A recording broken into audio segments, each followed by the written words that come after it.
हा आडारीचा पूल आहे. आमच्या लहानपणी हा आडारीचा पूल फक्त असा इथे पाण्याच्या बाजूला काहीतरी लाईट बीट नसलेला सफेद असा तो पूल होता. आणि जास्ती वाहतूक वगैरे नव्हती तिकडे.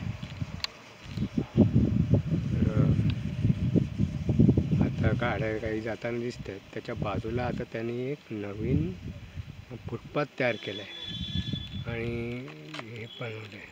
इथून खालचं पाणी दिसतंय, पण ते आता या कॅमेऱ्यामध्ये दिसत नाही आहे.